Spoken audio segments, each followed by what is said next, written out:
Hi friends, എല്ലാവർക്കും എൻ്റെ life and lessons എന്ന യൂട്യൂബ് ചാനലിലേക്ക് വീണ്ടും സ്വാഗതം. ഇന്ന് ഞാൻ നിങ്ങളെ ഈ വീഡിയോയിലൂടെ പരിചയപ്പെടുത്താൻ പോകുന്നത് എൻ്റെ ഒരു ആത്മസുഹൃത്തിനെയാണ്. വളരെ മൾട്ടി ടാലൻറ്റഡ് ആയിട്ടുള്ള ഒരു സുഹൃത്ത്. അദ്ദേഹം സംവിധായകനാണ്, നടനാണ്, ചിത്രകാരനാണ്, ഫ്ലൂട്ട് നന്നായിട്ട് വായിക്കും, കവിത ചൊല്ലും. ഇങ്ങനെയുള്ള പല കഴിവുകളുള്ള ആ സുഹൃത്തിനെയാണ് ഇന്ന് ഞാൻ നിങ്ങൾക്ക് പരിചയപ്പെടുത്താൻ.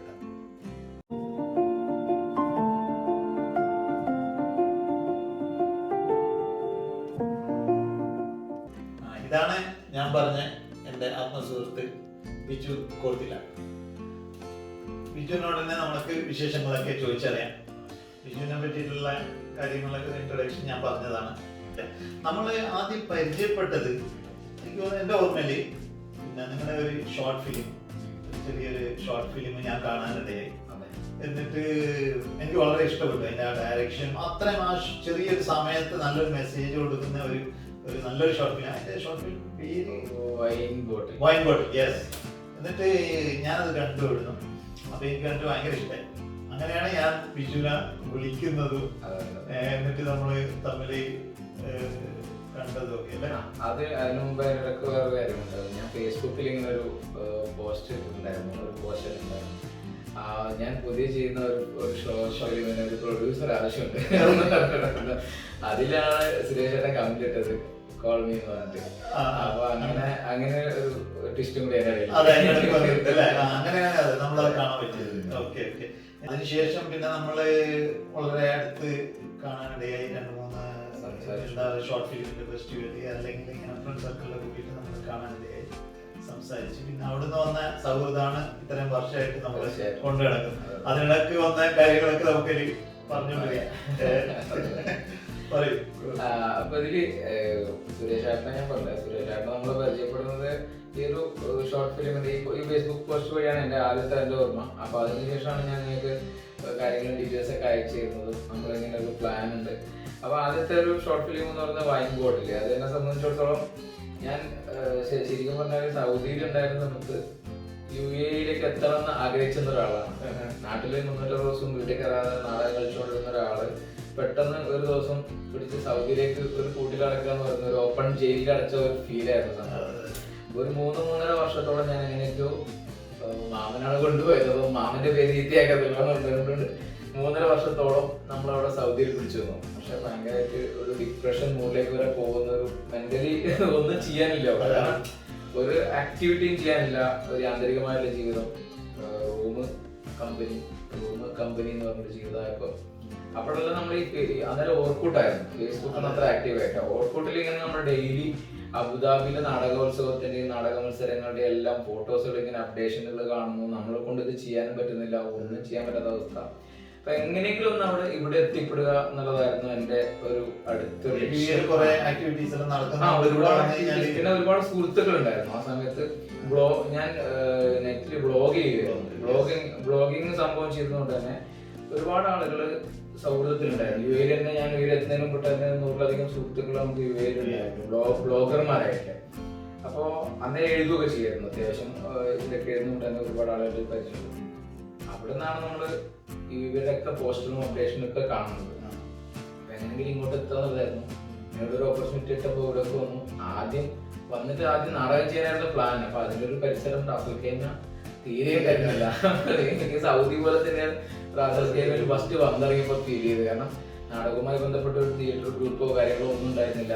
പറയുന്നവരെല്ലാം നാടകം എന്താണെന്ന് പോലും അറിയാത്ത ഒരുപാട് ആളുകൾ ഉണ്ടായിരുന്നു. അപ്പൊ അതിനോട് എങ്ങനെ അവരൊക്കെ കൺവിൻസ് ചെയ്ത് എടുക്കുക എന്നുള്ളത് വലിയ പ്രശ്നമാണ്. ബഡ്ജറ്റ് ഇങ്ങനെ കാര്യങ്ങളുണ്ടല്ലോ. അപ്പൊ അവിടെ നിന്നാണ് ഞാൻ ആദ്യത്തെ 3-ാമത്തെ മാസം തന്നെ എനിക്ക് തോന്നിയൊരു തോട്ടല്ല, ഒരു കാഷ്വൽ ടോക്കിൽ വന്നൊരു സംഭവമാണ് ആ തോട്ട്. അപ്പൊ അനിൽ കുര്യാറ്റി എന്ന് പറഞ്ഞൊരു കവിയുണ്ട്. അപ്പൊ അദ്ദേഹത്തെ അനിയേട്ടൻ നമ്മൾ ഈ ബ്ലോഗിങ് സുഹൃത്തുക്കളൊക്കെ അപ്പൊ അനിയേട്ടൻ ഇങ്ങനെ ചോദിച്ചപ്പോ എങ്ങനെയാ പ്രവാസ ജീവിതം എന്നൊക്കെ ചോദിച്ചു. അപ്പൊ അന്നേരമാണ് നമ്മള് പിന്നെ പറഞ്ഞ എന്ത് പ്രവാസ ജീവിതം അനിയേട്ടൻ, നമ്മളൊക്കെ ജീവിതം ഇങ്ങനെ ഒരു വൈൻ ബോട്ടിൽ പോലെയല്ലേ, നമ്മുടെ ചോരയും നീരൊക്കെ. അപ്പൊ കവിയോട് സംസാരിക്കുമ്പോ കാവ്യാത്മകമായി സംസാരിക്കണല്ലോ. അപ്പൊ അതുകൊണ്ട് അങ്ങനെ കാവ്യാത്മകമായി സംസാരിച്ചാണ്. അപ്പൊ നമ്മളെ അനിയേട്ടൻ നമ്മളെ ജീവിതം ഇങ്ങനെ നമ്മളിങ്ങനെ ചോര നീരാക്കി പിഴിഞ്ഞ് ഒരു വൈൻ ബോട്ടിൽ പോലെ ഇങ്ങനെ വൈൻ ബോട്ടിൽ നിറച്ച് വെക്കുന്നു, അത് തിരിച്ച് നമ്മൾ കൊണ്ടുപോകുന്നു. നമ്മൾ ആ ലഹരി കുടുംബത്തിലുള്ള ഫാമിലിയൊക്കെ പറയുന്നു, പിന്നെ ഒഴിഞ്ഞ ബോട്ടിൽ വരെ നമ്മൾ വീണ്ടും തിരിച്ചു വരുന്നു. അപ്പൊ എന്നോട് പറഞ്ഞാൽ നീ നന്നായിട്ട് പറയുന്നുണ്ടല്ലോ, എനിക്ക് നീ എഴുതടാന്ന് പറഞ്ഞു, നീ കവിത എഴുതടാന്ന് പറഞ്ഞു. അത് പറഞ്ഞപ്പോ എനിക്കൊരു ഇൻസ്പിറേഷൻ ആയി. നമുക്ക് ഒരാൾക്ക് ഇഷ്ടപ്പെട്ടല്ലോ നമ്മള് അത് അതിലെന്തെങ്കിലും ഒരു കണ്ടന്റ് വെച്ച് അന്നേരം എന്റെ മനസ്സിൽ ആദ്യം ഇതൊരു ഷോർട്ട് ഫിലിം ആക്കിയാലോ തന്നെയാണ്. അപ്പൊ അങ്ങനെയാണ് എന്റെ വീട്ടിലെ പ്ലാനിങ് ചെയ്യുന്നത്. അന്നേരം സംബന്ധിച്ചാൽ എന്നെ സംബന്ധിച്ചിടത്തോളം ക്യാമറ എന്താണെന്ന് അറിയില്ല, സിനിമ എന്താണെന്ന് അറിയില്ല, ആക്ഷൻ എന്താണെന്ന് അറിയില്ല, കട്ട് എന്താ സിനിമയുടെ ഈ ഏരിയനെ കുറിച്ച് നാടകം അത്യാവശ്യം നമ്മള് കാരണം നാട്ടിലെ ഒരുപാട് ആൾക്കാരുടെ കൂടെ ഒക്കെ വർക്ക് ചെയ്യുന്നുണ്ട്. ഇന്ന് കേരളത്തിൽ അറിയപ്പെടുന്ന പ്രഗത്ഭരായിട്ടുള്ള നാടക സംവിധായകരുടെ കൂടെ ഒക്കെ നാടകത്തിൽ ചെറിയ ചെറിയ റോളുകളായിട്ട് അവരുടെ കൂടെ ഇടപെടാൻ പറ്റിയിട്ടുണ്ട്. റോളൊന്നുമില്ല അപ്പുറത്തേക്ക് അവരുണ്ടാക്കുന്ന ഒരു സ്ട്രക്ചറും അവരുണ്ടാക്കുന്ന ആ ഒരു സംഭവം ഉണ്ടല്ലോ, അത് നമുക്ക് പഠിക്കാൻ പറ്റിയിട്ടുണ്ട്. അപ്പൊ അതുകൊണ്ട് തന്നെ നാടകത്തിൽ നമുക്ക് കോൺഫിഡൻസ്, സിനിമ ഒന്നും അറിയത്തില്ല. അങ്ങനെ ചെയ്തൊരു സാധനം കണ്ണടയ്ക്കുമ്പോൾ നമ്മുടെ മനസ്സിലൊരു ഫ്രെയിം തെളിയുള്ളൂ, അതായിരുന്നു എന്റെ സിനിമ. അപ്പൊ അങ്ങനെയുള്ള ഫ്രെയിമുകൾ വെച്ചിട്ട് ഞാൻ ഷൂട്ട് ചെയ്തതാണ്. പക്ഷെ അത് ഭാഗ്യത്തിനോ നിർഭാഗ്യത്തിനോ അറിയില്ല, അതിന് സമ്മാനം കിട്ടി. അപ്പൊ ആ സമ്മാനം കിട്ടിയപ്പോ നമ്മൾ വിചാരിച്ചു ഇത്രേ ഉള്ളൂ. അതെ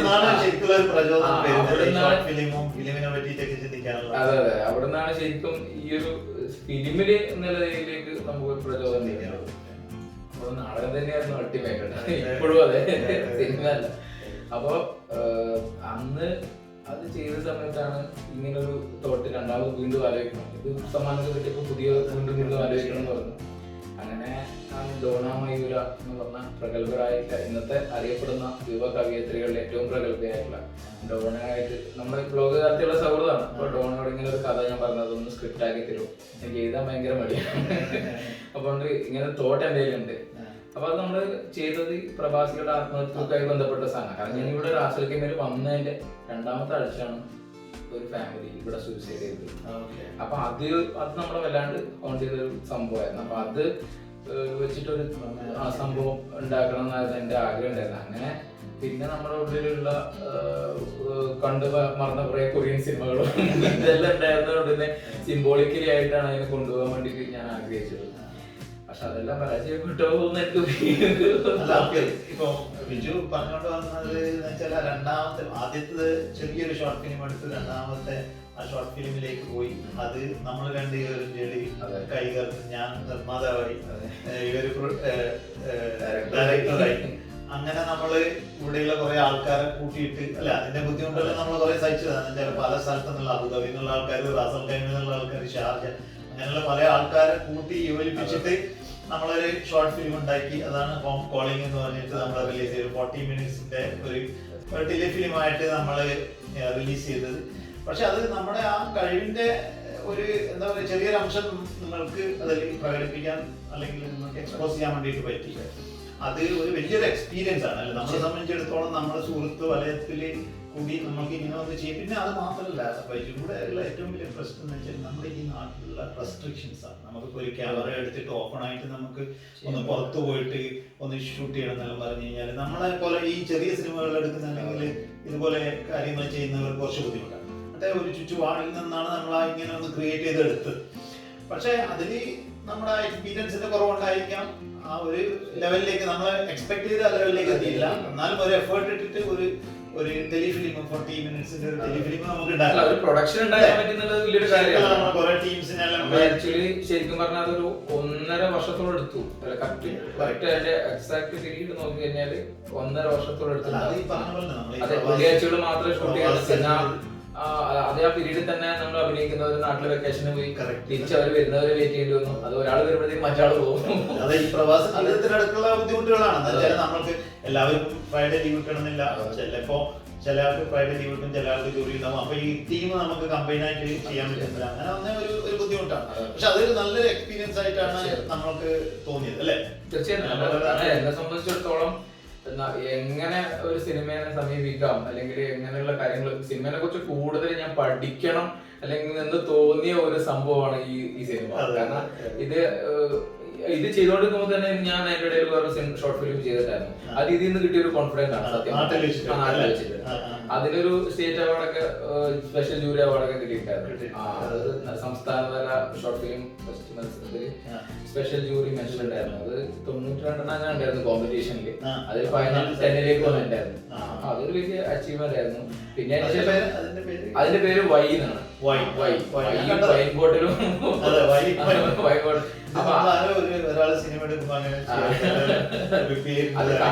കമലിന്റെ സിനിമയിലെല്ലാം ഒരു ചന്ദ്രക്കലുണ്ട് ലാസ്റ്റില് കേട്ടിട്ടുണ്ട്. അപ്പൊ ഇത് അത് യാദൃശ്യമായിട്ട് വന്നതാണ്, അങ്ങനെ ഉദ്ദേശിച്ചിട്ടൊന്നുമല്ല. പക്ഷെങ്കിൽ അത് നല്ലൊരു പ്രൂവ് ആയിരുന്നു അത് എനിക്ക് കിട്ടിയത്. കാരണം നാഷണൽ അവാർഡ് വിന്നർ ആയിട്ടുള്ള ജലീലിക്കായിരുന്നു എന്റെ ക്യാമറ ചെയ്തിട്ടുണ്ട്, ജലീൽ ബാദുഷാ. അപ്പൊ അതൊക്കെ നല്ല രീതിയിൽ തന്നെ വന്നിട്ടുണ്ട്. പക്ഷെ അത് നമുക്ക് സാമ്പത്തികമായിട്ടും അന്നേരം വലിയ ഇതില്ലാത്തതുകൊണ്ടും അതിന്റെ ഗ്രേഡിങ്ങും കാര്യങ്ങളൊന്നും ചെയ്യാൻ വേണ്ടി പറ്റിയിട്ടില്ല. ഒരുപാട് പരാതികളൊന്നും ചെയ്തതാണ്. അപ്പൊ കല്യാണം കഴിഞ്ഞ് 3ാമത്തെ ദിവസം ചെയ്ത ഷോർട്ട് ഫിലിമാണ്.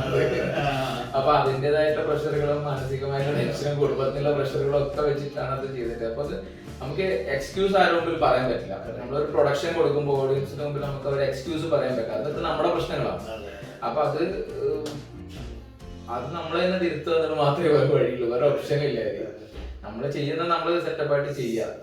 അപ്പൊ അതുകൊണ്ടാണ് ഒരു ഷോർട്ട് ഫിലിം വന്ന് ചെറിയ ഷോർട്ട് ഫിലിം വന്ന് ഒരു ടെലിഫിലിമിലേക്ക് എത്തി. എന്നിട്ട് എനിക്കൊന്ന് വേറെ സവനലും അത് കുറെ ഇപ്പൊ അടുത്താണ്, 2 വർഷം മുമ്പെയാണ് നമ്മള് ആർട്ടിന്റെ ഫീൽഡിലേക്ക് പോയി. അപ്പൊ അവിടെ ഞാൻ അതിനിടയിൽ ഞാൻ നാടകങ്ങൾ ചെയ്തിട്ടുണ്ടായിരുന്നു. അതുവഴി തന്നെ നാടകങ്ങൾ ചെയ്തു. ആ വർഷം തന്നെ ഞാൻ വന്ന വർഷം തന്നെ ഞാൻ ഒരു തെരുവ് നാടകം ചെയ്തു അബുദാബിയിൽ. അപ്പൊ അതിന് അല്ല ഇവിടുത്തെ രാസൽക്കമല ചേതന എന്ന് പറഞ്ഞ സംഘടനയുടെ പേര് അബുദാബി ശക്തിയിലെ തെരുവ് നാടക മത്സരം ഉണ്ടായിരുന്നു. അപ്പൊ അതിൽ എനിക്ക് മികച്ച രണ്ടാമത്തെ നടനായിട്ട് ഇന്ന് തെരഞ്ഞെടുക്കുന്നു. അപ്പൊ അങ്ങനെ അത് 2 പ്രാവശ്യം കിട്ടിയിട്ടുണ്ടായിരുന്നു. 2 പ്രാവശ്യം മികച്ച രണ്ടാമത്തെ നടന്റെ അവാർഡ് കിട്ടിയിട്ടുണ്ടായിരുന്നു അബുദാബി ശക്തി. അത് 2 വർഷം നടന്നിട്ടുള്ളൂ. പിന്നെ അതിനുശേഷം ഇപ്പൊ ലാസ്റ്റ് നടന്നു, അതിലും മികച്ച രണ്ടാമത്തെ നടവും മികച്ച രണ്ടാമത്തെ നടൻ ഞാനല്ല, ഞാൻ ഡയറക്ട് ചെയ്ത് മാത്രമേ ചെയ്തിട്ടുള്ളൂ. ഞാൻ അഭിനയിച്ചിട്ടുണ്ടായിരുന്നു. അപ്പൊ അതിൽ അഭിനയിച്ച മെയിൻ നടൻ രണ്ടാമത്തെ നടൻ അവാർഡ് കിട്ടി. എല്ലാം രണ്ടാമതാണ്. ഒന്നാമത്തേക്കുള്ള ഒരു പ്രയാണം. എന്തായാലും സന്തോഷമായിട്ട് ഇനിയും പഠിക്കാനുണ്ട്, നമ്മളെ പഠിപ്പിക്കുന്നത് തന്നെയാണ്. രണ്ടാമത്തെ സ്റ്റെപ്പിലാകുമ്പോൾ നിങ്ങൾ കുറച്ചുകൂടി എഫേർട്ട് ഇടണം തോന്നുന്നു. ഞാനിപ്പോ രണ്ടാമത്തെ ആദ്യം നമുക്ക് വൈൻ ബോട്ടിൽ എന്ന് പറഞ്ഞ ഷോർട്ട് ഫിലിമിന് 1ാം സ്ഥാനം കിട്ടിയോണ്ടാണ് പിന്നീട് ചെയ്യണം തോന്നി. പക്ഷെ അല്ല, ഇത്രയൊക്കെ ഉള്ളൂ എന്നുള്ളൊരു അഹങ്കാരം ഉണ്ടായിരുന്നു ആ സമയത്ത്. സത്യം പറഞ്ഞാൽ അതാണ് നമ്മളെ ശരിക്കും പറഞ്ഞാല് ഇതിനെ കുറിച്ച് കൂടുതൽ അറിയുന്നതിൽ നിന്ന് പിന്നോട്ട് വലിച്ചു ആദ്യം. പക്ഷെ 2 ചെയ്ത് നമുക്ക് ഏകദേശം കണ്ടപ്പോ മനസ്സിലായി ഇങ്ങനെ എല്ലാ സിനിമ ചെയ്യുക എന്നുള്ളത് മനസ്സിലായി. അപ്പൊ പിന്നെ ഈ ഒരു 5-8 വർഷമായിട്ട് ഞാൻ അതിന്റെ ബാക്കിൽ തന്നെ ആയിരുന്നു അതിനെ കുറിച്ച് എങ്ങനെയൊക്കെ പഠിക്കാൻ. എന്റെ എല്ലാ ഫീൽഡിലും ഇപ്പം സിസ്റ്റത്തിനായാലും എന്റെ എഡിറ്റിംഗ് സൈഡിലായാലും അതെല്ലാം തന്നെ ഈ ഒരു കാലയളവിനുള്ളിൽ ഏകദേശമൊക്കെ എങ്ങനെയൊക്കെയാണെന്നുള്ള ധാരണകൾ ഉണ്ടാക്കി വെക്കുന്നതിനെ സഹായിച്ചു. അപ്പൊ ഇനി ചെയ്യുന്നുണ്ടെങ്കിൽ ഒരു നല്ല ഷോർട്ട് ഫിലിം ചെയ്യുക, അല്ലെങ്കിൽ ഒരു ഫീച്ചർ ഫിലിം ചെയ്യുക എന്നുള്ളതാണ് ഇപ്പോഴത്തെ ഒരു പ്ലാൻ. ഇതുപോലുള്ള ഒരു സ്ഥലത്ത് നമ്മൾ ഈ ഷോർട്ട് ഫിലിം എടുക്കുന്നത് നമുക്ക് ഈ പറഞ്ഞ പോലെ കുറെ റെസ്ട്രിക്ഷൻസ് വരുന്നത്. അപ്പൊ നമ്മൾ വിചാരിച്ച ആ ഒരു ഐഡിയയിൽ നിങ്ങൾക്ക് ഇവിടെ എക്സ്പോസ് ചെയ്യാൻ പറ്റും ഒരു ഷോർട്ട് ഫിലിം. പിന്നെ അത്രയ്ക്കും വലിയ എന്താ പറയാ ലൈസൻസും കാര്യങ്ങളൊക്കെ എടുത്തിട്ട് പുറത്തുനിന്ന് അവിടെ നിന്നൊക്കെ ഷൂട്ട് ചെയ്യുന്ന രീതിയിലാണെന്നുണ്ടെങ്കിൽ നിങ്ങൾക്ക് ഫുൾ ഫ്ലഡ്ജിൽ നിങ്ങളെ ആ ഒരു മനസ്സിൽ എങ്ങനെ ഉണ്ടായിരുന്നു അത് മുഴുവൻ നിങ്ങൾക്ക് പിക്ചറൈസ് ചെയ്യാൻ പറ്റും. ഇവിടുത്തെ മെയിൻ പ്രശ്നം എന്ന് വെച്ചാൽ ഇതാണ്, നിങ്ങൾ പറഞ്ഞത് അതൊരു വലിയ പോയിന്റാണ്. കാരണം എന്തുകൊണ്ടാണ് പ്രവാസികളുടെ ഷോർട്ട് ഫിലിമുകളൊക്കെ ഇങ്ങനെ കോംപ്രമൈസിന്റെ എക്സ്ട്രീമിൽ നിന്നുകൊണ്ടാണ് ഓരോ പ്രവാസി പിന്നെ ഡയറക്ടർമാരും ചെയ്യുന്നത്. അപ്പൊ അതവരെ വലിയ രീതിയിൽ അവരെ സിനിമയെ ബാധിക്കുന്നുണ്ട്. നമുക്ക് വ്യക്തമായിട്ടൊരു ഡബിങ് ചെയ്യാൻ പറ്റുന്ന ഒരു സൗകര്യങ്ങൾ ഇവിടെ നാട്ടിലെ പോലെ എക്സ്പീരിയൻസ്ഡ് ആയിട്ടുള്ള ആളുകളോ അങ്ങനെയുള്ള ഉണ്ടെങ്കിൽ തന്നെ അത് ഭയങ്കര കോസ്റ്റ്ലിയാണ്, ഹൈ ലെവലാണ്. അപ്പൊ അത് വലിയ വലിയ സിനിമകൾക്കൊക്കെ ചെയ്യുന്ന രീതിയിൽ തന്നെ നമുക്കൊരു സ്റ്റുഡിയോയിൽ പോയിട്ട് റെന്റ് എടുക്കണം തന്നെ അത്രയും വലിയ കോസ്റ്റാണ് വരുന്നത്. അത് സാധാരണ രീതിയിൽ ഒരു പ്രവാസികളെ സംബന്ധിച്ചിടത്തോളം നടക്കാത്തൊരു കാര്യമാണ്. പിന്നെ ഇതുപോലെ തന്നെ നിങ്ങൾ പറഞ്ഞ പോലെ പെർമിഷന്റെ കാര്യങ്ങൾ, ഷൂട്ട് ചെയ്യുമ്പോൾ പാലിക്കേണ്ട റെസ്ട്രിക്ഷൻസുകൾ, എവിടെയൊക്കെ ഏതൊക്കെ നിയമം ഏതൊക്കെ ദിവസങ്ങൾ മാറുന്നു നിയമം മാറുന്നു നമുക്കറിയില്ല. ഇപ്പൊ ഇന്ന സ്ഥലങ്ങളിൽ ഇന്ന സ്ഥലത്തേക്ക് പോയിക്കൂടും, ഇന്ന സ്ഥലത്ത് പോകാൻ പാടില്ല എന്നുള്ളതൊന്നും എപ്പോഴാണ് മാറുന്നൊന്നും നമുക്കറിയില്ല. അത് വിട്ടുപോയപ്പോൾ മാത്രമേ നമ്മൾ അറിയുള്ളൂ. അങ്ങനെയൊക്കെയുള്ള പ്രശ്നങ്ങൾ നമ്മുടെ മാനസികമായിട്ടും നമ്മൾ കണ്ട തോട്ടിനെ നമുക്ക് വളരെ കൃത്യമായി എക്സ്പ്ലോർ ചെയ്യുന്നതിലും നമുക്ക് പരാജയങ്ങൾ വരുത്തി. പിന്നെ ഇപ്പൊ നിങ്ങൾ ഇവിടെ കണ്ടിട്ടുണ്ടാകും കുറെ മലയാള സിനിമകളെല്ലാം ഷൂട്ട് ചെയ്യുന്നുണ്ട്. അപ്പൊ അങ്ങനെയുള്ള ഏതെങ്കിലും ഓപ്പർച്യൂണിറ്റി നിങ്ങൾക്ക് അവരുമായിട്ട് വർക്ക് ചെയ്യാനുള്ള സാധ്യതകൾ കിട്ടിയിട്ടുണ്ടോ? ഇതുവരെയായിട്ട് കിട്ടിയിട്ടില്ല.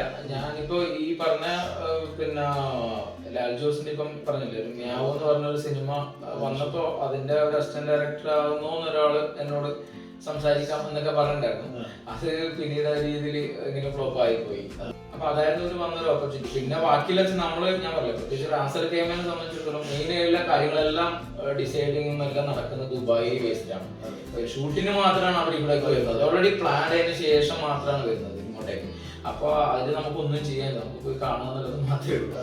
അപ്പൊ ഇപ്പൊ ഞാൻ ലാൽ ജോസിന്റെ പടം ഇവിടെ റാസൽ കൈമ അത് കംപ്ലീറ്റ് ഷൂട്ട് നടന്നത്.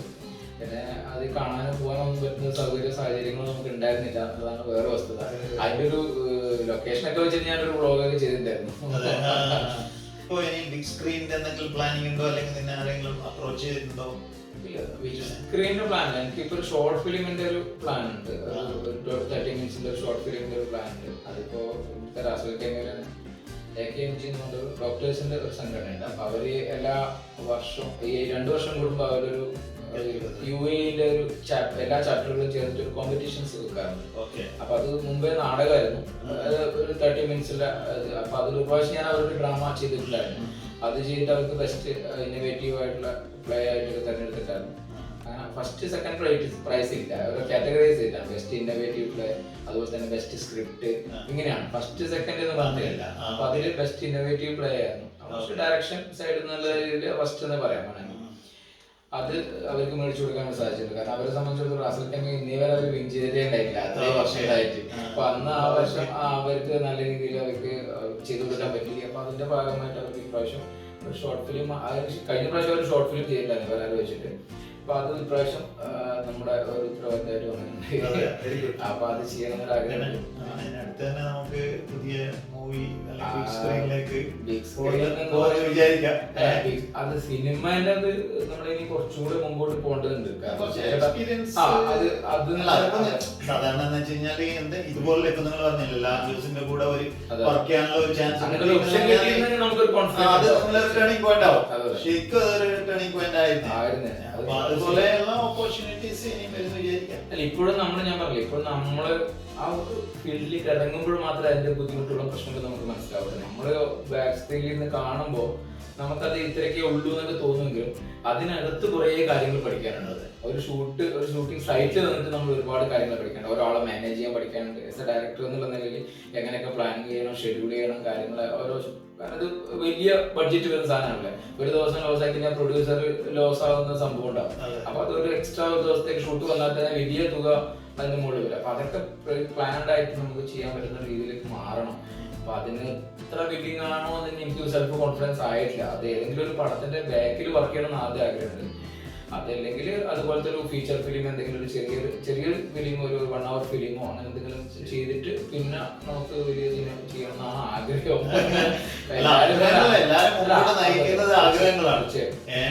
എല്ലാരും നമ്മൾ ഓരോന്നും എക്സ്പെക്ട് ചെയ്ത് അങ്ങനെ ആഗ്രഹിച്ചുകൊണ്ടിരിക്കുമ്പോഴാണ് കാര്യങ്ങൾ നടക്കുക. പക്ഷെ അതിൽ നമ്മൾ കുറച്ചുകൂടി നമ്മളെ കോൺസെൻട്രേഷൻ കൂടി ഉണ്ടെങ്കിൽ തീർച്ചയായിട്ടും നടക്കും. ബിജു ഒരു ഡയറക്ടർ ആയിട്ട് മാറാനാണ് താല്പര്യപ്പെടുന്നത്, അല്ല ഒരു നടനായിട്ട് മാറാനാണ് താല്പര്യപ്പെടുന്നത്? രണ്ടും കൂടിയാണോ? ഡയറക്ടർ എന്ന് പറഞ്ഞാല് എന്നെ സംബന്ധിച്ചിടത്തോളം ഏറ്റവും ആഗ്രഹിച്ചത് ഞാൻ നടനായിട്ടാണ്. ഇപ്പോഴും ആഗ്രഹിക്കുന്നതും എപ്പോഴും ആഗ്രഹിക്കുന്നതും നടനാകാൻ വേണ്ടിയിട്ടാണ്. അപ്പൊ ആ ഒരു മേഖലയിലേക്ക് എത്തണമെങ്കിൽ നമ്മൾ പ്രൂവ് ചെയ്യണം. അപ്പൊ നമ്മൾ പ്രൂവ് ചെയ്യിക്കണമെങ്കിൽ അതിന്റെ ഓപ്പർച്യൂണിറ്റീസ് ഇല്ല. നമ്മള് നാടകങ്ങളായാലും നാടകത്തിൽ പോലും 2 പ്രാവശ്യം ഞാനിവിടെ നടന്റെ അവാർഡ് വാങ്ങിയിട്ടുണ്ടെങ്കിലും നമുക്കതൊരു രീതിയിലേക്ക് നമുക്ക് ഉയർത്തിക്കൊണ്ടുവരാൻ വേണ്ടി പറ്റിയിട്ടില്ല. പണ്ട് മുതലേ നാടകത്തിലേക്ക് വരുമ്പോൾ നമ്മൾ നല്ലൊരു വേഷം അല്ലെങ്കിൽ നല്ലൊരു ക്യാരക്ടർ ചെയ്യാൻ പറ്റണേ നല്ലൊരു ആഗ്രഹത്തിൽ തന്നെയായിരുന്നു വന്നുകൊണ്ടിരുന്നത്.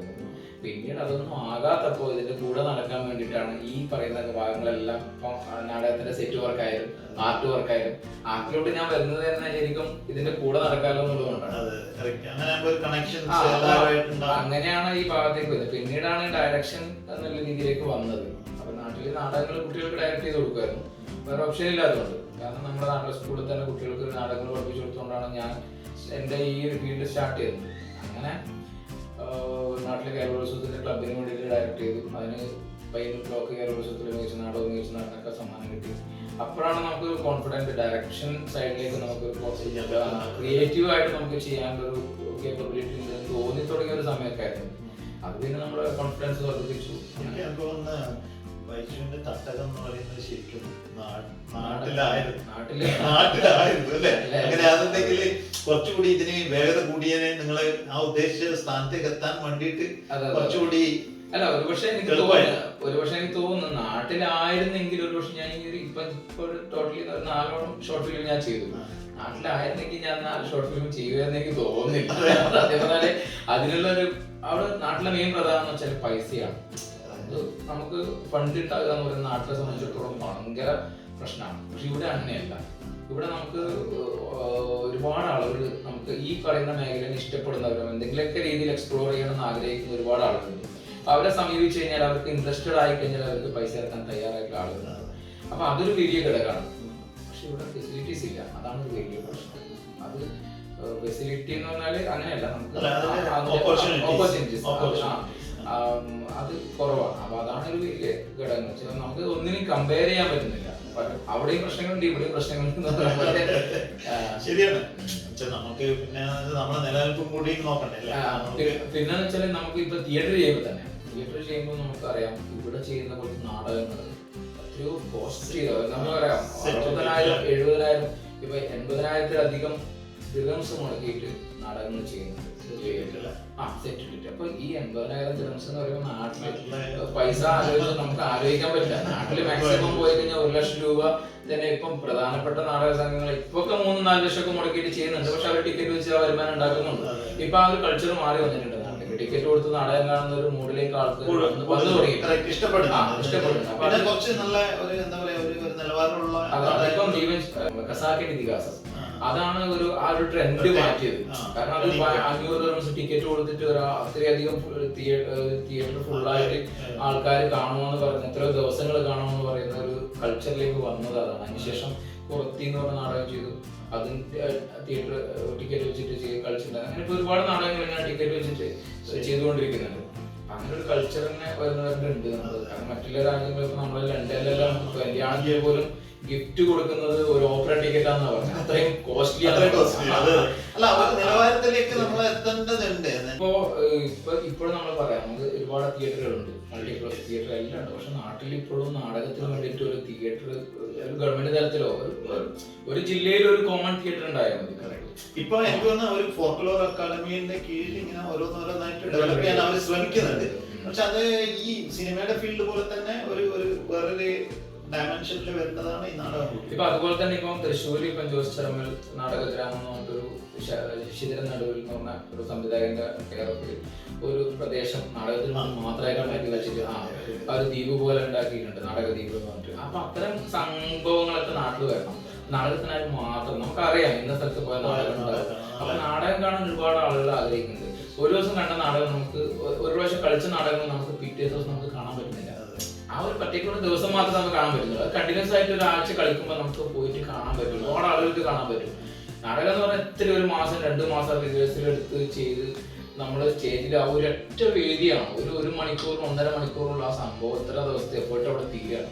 എത്രയോ നടന്മാരുടെ, എത്രയോ ആർട്ടിസ്റ്റുകളുടെ എത്രയോ ദിവസത്തെ ഉറപ്പൊഴിഞ്ഞതും ആയിട്ടുള്ള എഫേർട്ടുകൾ അവിടെ അവസാനിക്കുകയാണ്. അപ്പൊ അതിനൊരു മാറ്റം ഉണ്ടാവണം എന്നുള്ളതാണ് ആഗ്രഹം.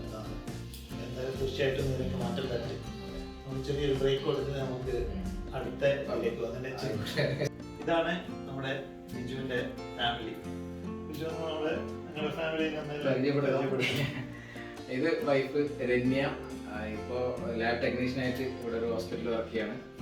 ഇത് ഗൗതിക്, ഇവനൊരു ചെറിയ സിനിമാടനം കൂടിയാണ്. പക്ഷെ 8ാമത്തെ മാസത്തിലാണെന്ന് മാത്രം. ടേക്ക് ഓഫ് എന്ന് പറഞ്ഞ സിനിമയിൽ പാർവതീനെ എന്റെ ആഗ്രഹം, മറ്റേ കട്ടപ്പനയിൽ ഋതികോഷിന്റെ ആഗ്രഹം നിറവേറ്റുന്ന ഉത്തരം എന്ന് പറഞ്ഞ പോലെ ആദ്യമായിട്ട് സിനിമയിൽ അഭിനയിച്ചത് ഇവനാണ്. അപ്പോ ടേക്ക് ഓഫ് എന്ന് പറഞ്ഞ സിനിമയിൽ പാർവതിയുടെ മോനായിട്ട് ഒരു കൈക്കുഞ്ഞായിട്ട് കയ്യിലിട്ടുണ്ടായിരുന്നു. അത് നമ്മുടെ കൊറോണ കാലത്തെ പുത്രനാണ്. കൊറോണയോട് കൂടെ വന്ന ഒരു മോനാണ്. അപ്പോ എന്തായാലും ഇത്തരാണ് എന്റെ കുടുംബം. ഇപ്പോ സിനിമ, നാടകം അതിലെല്ലാം നീ അതിന്റെ എന്താ പറയാ സ്റ്റെപ്പ് കയറി കണ്ടെത്തിയിരിക്കുകയാണ്. ചിത്രകാരൻ എന്ന നിലയിൽ ഫേസ്ബുക്കിൽ കാണുന്ന ഓരോ ചിത്രങ്ങള് ലൈവ്ലി ആയിട്ടുള്ള പിക്ചേഴ്സ് ആണെന്ന് കാണുന്നുണ്ടല്ലോ. ഒരു ബിഗ് സല്യൂട്ട്. പിന്നെ അത്രയും നല്ല പിക്ചേഴ്സ് ആണ് നിങ്ങൾ ഓരോ ദിവസവും വരക്കുന്നത്.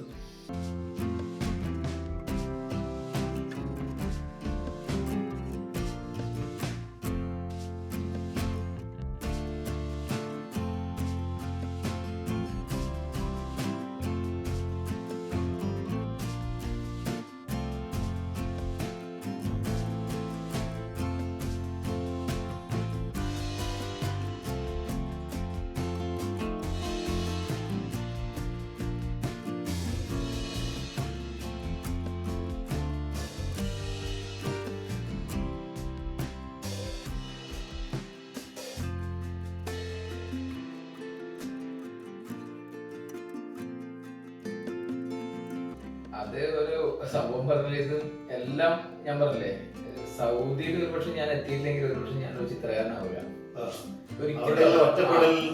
ഒരിക്കലാവില്ല. അത് സൗദി സമ്മാനിച്ച ഒരു ആർട്ടാണ് ചിത്രം എന്ന് പറയുന്നത് എനിക്ക്. കാരണം ഞാൻ മുമ്പ് വരച്ച നാട്ടിൽ നിന്ന് ഈ അത്യാവശ്യം പാർട്ടിയിലെ ബോർഡൊക്കെ എഴുതാൻ ഇങ്ങനെ സംഭവങ്ങളൊക്കെ ചെയ്യാറുണ്ട്. അങ്ങനെയുള്ള സംഭവങ്ങൾ ഒഴിച്ച് കഴിഞ്ഞാൽ വലിയ വരയൊന്നും ഉണ്ടായിരുന്നില്ല. മുമ്പ് എനിക്ക് സ്കൂളില് പഠിക്കുമ്പോൾ ഡ്രോയിങ് മാഷിന്റെ നിർബന്ധത്തിൽ ഒരു കാർട്ടൂൺ മത്സരത്തിന് പങ്കെടുത്ത് സമ്മാനം കിട്ടി ഒഴിച്ചു കഴിഞ്ഞാൽ വേറെ പറയത്തക്ക പാലില്ല. കാരണം അന്നൊന്നും കളറൊന്നും നമ്മൾ കാണാനില്ല. അത് നമ്മൾ കണ്ടിട്ട് പോലും ഇല്ല. അതൊന്നും കുട്ടികൾ ഞാൻ കണ്ടില്ല, കേട്ടിട്ടുണ്ടെന്നുള്ളതല്ലാതെ വേറെ ആൾക്കാർ വരയ്ക്കുന്നത് ഇങ്ങനെ മത്സരത്തെ സംബന്ധിച്ച് കണ്ടെന്നല്ല. അതൊന്നും വാങ്ങിത്തരാൻ പോയിട്ട് അതിനൊന്നും പേര് പറയാൻ പോലുള്ള സാഹചര്യം കുടുംബത്തിൽ ഉണ്ടായില്ല. കാരണം അത്രയും നമുക്കൊരു 5 വയസ്സിന്റെ മുട്ടായി പോലും വാങ്ങണമെങ്കിൽ അച്ഛനും അമ്മയും കാണാണ്ട് പോക്കറ്റിൽ നിന്ന് എടുക്കേണ്ട ഒരു അവസ്ഥയായിരുന്നു അന്ന്. അപ്പൊ അതിനൊക്കെ ഒരുപാട് അടിയും വാങ്ങിയിട്ട് ആ സമയത്ത്. അപ്പൊ അങ്ങനെയുള്ള സാഹചര്യത്തിൽ നമ്മള് പിന്നെ ഈ ഒന്നും ഉണ്ടായിരുന്നില്ല. നാട്ടിൽ പ്രോത്സാഹിപ്പിക്കാനോ അല്ലെങ്കിൽ ടീച്ചിങ് തരാനോ അങ്ങനത്തെ ഒന്നും സംഭവങ്ങളേ ഇല്ല. എന്റെ ജീവിതത്തിൽ ഒന്നും ഞാൻ അക്കാഡമിക്കലി പഠിച്ചിട്ടില്ല എന്നുള്ളതാണ് നമ്മുടെ ഒരു ഏറ്റവും വലിയൊരു മൈനസ് മാർക്കായിട്ട് എനിക്ക് ഇപ്പോഴും തോന്നുന്നത്. അപ്പൊ അത് ആ ഒരു കോംപ്ലക്സ് ഇപ്പോഴും ഉള്ളിലുള്ളോട് പലപ്പോഴും എല്ലായിടത്തും കയറി നമുക്ക് പ്രസന്റ് ചെയ്യാനും ഒക്കെ ഒരു കോംപ്ലക്സ് ഉള്ളിലുണ്ട് ഇപ്പോഴും. അത് നമുക്ക് ശരിയാണോ, നമുക്കിത് ചെയ്യുമ്പോൾ ശരിയാണോ, ഈ ഇടയ്ക്കിടയ്ക്ക് ഈ ഫ്രൂട്ടൊക്കെ വായിച്ച് ഞാൻ ഫേസ്ബുക്കിലേക്ക് ഇടുമ്പോൾ എപ്പോഴും മാപ്പ് ഫ്രൂട്ട് അറിയുന്നവര് മാപ്പൊക്കെ പറയുന്നവര്. കാരണം അതൊന്നും നമ്മള് എല്ലാം പാഷൻ എന്ത് കാണുമ്പോൾ അതിന് ഇമിറ്റേറ്റ് ചെയ്യാൻ ഞാൻ ശ്രമിക്കാറുണ്ട്. പണ്ട് മുതലേ ഒരു ഇമിറ്റേഷൻ സ്വഭാവമുണ്ട്. അപ്പൊ ഇമിറ്റേഷൻസ് പിന്നെ അത് അതുപോലെ കോപ്പി ചെയ്യലല്ല, അത് ഞാൻ എന്റേതായിട്ടുള്ള ചിത്രകല നിങ്ങള് സൗദിയിൽ വന്നിട്ടാകുമ്പോ പിന്നെ അവിടുത്തെ ഒറ്റപ്പെടലും അതെ സൗദിന്ന് പിന്നെ ഞാനിത് വെച്ചാല് വ്ളോഗ് ചെയ്ത് തുടങ്ങിയപ്പോ ഒരാളും അവരവരുടെ സൈഡ് മാറ്റി പിടിക്കാൻ തുടങ്ങി. എഴുത്ത് കുറെ കാലം പോകുമ്പോൾ അവരുടെ അതേസമയത്ത് ഫോട്ടോ വ്ളോഗിങ് തുടങ്ങി. അപ്പൊ കുറെ ആൾക്കാർ വേറെ ക്രാഫ്റ്റ് വർക്ക് തുടങ്ങി. ഇതൊക്കെ അതിനകത്ത് വ്ളോഗായിട്ട് വരും. അപ്പൊ ഞാൻ എന്ത് ചെയ്യുന്നതൊക്കെ ഇങ്ങനെ ആലോചിച്ചു വന്നപ്പോഴാണ് ഇപ്പൊ ഒരു വരച്ചാലോ വെച്ചാൽ അന്നേരം ഒരു പ്രാവശ്യം ടൗണൊക്കെ നമുക്ക് കുറച്ച് പെയിന്റും വാങ്ങിക്കൊണ്ടു ഒരു ക്യാൻവാസും വാങ്ങിയിട്ട് ഞാൻ ആദ്യം ഒരു പരുന്തിന്റെ ചിത്രമാണ് വരച്ചത്. ഭയങ്കര അതിന്റെ ഒരു ക്രൂരമായിട്ടുള്ള കണ്ണുള്ള ഒരു പരുന്തിനെയാണ് വരച്ചത്. അത് വരച്ചപ്പോ നല്ല ഭംഗിയായി, സംഭവം ഭയങ്കര ഇഷ്ടപ്പെട്ടു. എല്ലാവരും ഭയങ്കര അഭിപ്രായം പറയാൻ തുടങ്ങി, ഗംഭീരമായിട്ടുണ്ടെന്നൊക്കെ ഭയങ്കര കമന്റ്സ് ഒക്കെ കിട്ടി. അപ്പൊ അതൊരു ഭയങ്കര ഇൻസ്പിറേഷൻ ആയിരുന്നു. പക്ഷെ അതിൽ തന്നെ മനസ്സിലാക്കാനാണ് എന്താ വെച്ചാൽ നീ ഒന്ന് ആ വരച്ച് അങ്ങനെ ഡെവലപ്പ് ചെയ്തെടുത്തിട്ടുണ്ടെങ്കിൽ അത് നിന്റെ അകത്തുള്ള ടാലൻസ് ആണ്. നമ്മളെ ഡെവലപ്പ് ചെയ്യാതുകൊണ്ടാണ് നമ്മൾ അതിനെ കൂടുതൽ അല്ല ഇതെല്ലാം നമ്മുടെ ലൈഫ് എക്സ്പീരിയൻസ് എന്ന് പറയുന്നത്. ഞാൻ പറയാം എന്റെ നാട്ടിൽ തന്നെ പിന്നെ എന്റെ അടുത്ത സുഹൃത്ത് ഈ തെയ്യം കളിയൊക്കെ ആയി ബന്ധപ്പെട്ട അറിയാം. അങ്ങനെയുള്ള ഒരു ഫാമിലിയാണ് എന്റെ അടുത്ത കുടുംബം എന്ന് പറയുന്നത്. അപ്പൊ അവരെ വീട്ടിലാണ് ഞാൻ എപ്പോഴും കളിക്കുക, വളരെ എല്ലാം ചെയ്തിട്ടുണ്ട്. അപ്പൊ അവരെടുക്കുന്നുണ്ടാകുന്ന അവര് നന്നായിട്ട് വരയ്ക്കുന്നു, അവര് തെയ്യത്തിന്റെ ചമയങ്ങൾ വരയ്ക്കുന്നതും ഇതൊക്കെ നമ്മൾ കുട്ടിക്കാലത്ത് നമ്മുടെ ഉള്ളിൽ കാണുന്നുണ്ടല്ലോ. അതുപോലെ തന്നെ എന്റെ വീടിന്റെ അടുത്തുള്ള ഒരു ആള് പുള്ളിപ്പം മരിച്ചു പോയി, രാജീവ് എന്ന് പറഞ്ഞിട്ട് എന്റെ തൊട്ട അയൽവാസി. അപ്പൊ മൂപ്പര് ഭയങ്കരമായിട്ട് ക്രിയേറ്റീവായിട്ട് സാധനങ്ങൾ ഉണ്ടാക്കും. ഈ നമ്മുടെ നാട്ടിലെ ക്ഷേത്രത്തിന്റെ മിനിയേച്ചർ, ടൈറ്റാനിക് കപ്പല് എല്ലാം തെർമോകോളിൽ അതുപോലെ ഉണ്ടാക്കി വെച്ചിട്ടുണ്ട്. അങ്ങനെ തഞ്ചാവൂർ ക്ഷേത്രങ്ങള് ഇതെല്ലാം തെർമോകോളിൽ അതുപോലെ മൈന്യൂട്ടായിട്ട് ഓരോ അളവ് പോലും വ്യത്യാസമില്ലാതെ കൃത്യമായി ചെയ്ത് വെച്ചിട്ട് അളവ്. ഇതെല്ലാം നമ്മുടെ ഉള്ളിൽ ഉണ്ടാക്കിയിട്ടുള്ള ഒരു ഇതുണ്ടല്ലോ. അതെന്ത് പിന്നെ എന്റെ അടുത്ത് സുഹൃത്തായ വിനോദ് എന്ന് പറഞ്ഞിട്ട് അവൻ ഇപ്പോഴും ആർട്ടിസ്റ്റാണ്. അപ്പൊ അവൻ വരയ്ക്കുമായിരുന്നു, ചെറുപ്പം മുതലേ അവൻ വരയ്ക്കുന്നത് കാണാറുണ്ട്. ഇതൊക്കെ നമുക്ക് അതുപോലെ ആണെന്നൊക്കെ ഒരു ആഗ്രഹം ഉള്ളിലുണ്ടായിരുന്നു. അപ്പൊ അതും പിന്നെ നമ്മള് സൗദിയിൽ ഉണ്ടായിരുന്ന സമയത്ത് നമ്മള് കുറെയൊക്കെ യൂട്യൂബും ഇതൊക്കെ കാണുന്നുണ്ടല്ലോ. അപ്പൊ അതിനൊക്കെയുള്ള ഒരു സംഭവങ്ങളും ഇൻസ്പിറേഷനൊക്കെ ആയിട്ടാണ് വരച്ചു തുടങ്ങിയത്. അങ്ങനെ സൗദിയിൽ ഉണ്ടാകുമ്പോൾ തന്നെ ഞാൻ നാട്ടിൽ വെക്കേഷൻ സമയത്താണ് പ്രകാശൻ പുത്തൂർ എന്ന് പറഞ്ഞ ഒരു പ്രശസ്തനായിട്ടുള്ള ആർട്ടിസ്റ്റ്, അദ്ദേഹത്തിന്റെ വാട്ടർ കളർ ക്യാമ്പ് 4 ദിവസത്തെ ക്യാമ്പ് ഉണ്ടെന്ന് കാണുന്നത്. അപ്പൊ തന്നെ രജിസ്റ്റർ ചെയ്തു. നാട്ടിൽപ്പാട് വിന്റേജ് ആർട്സ് ഗാലറി പയ്യന്നൂരിൽ പോയി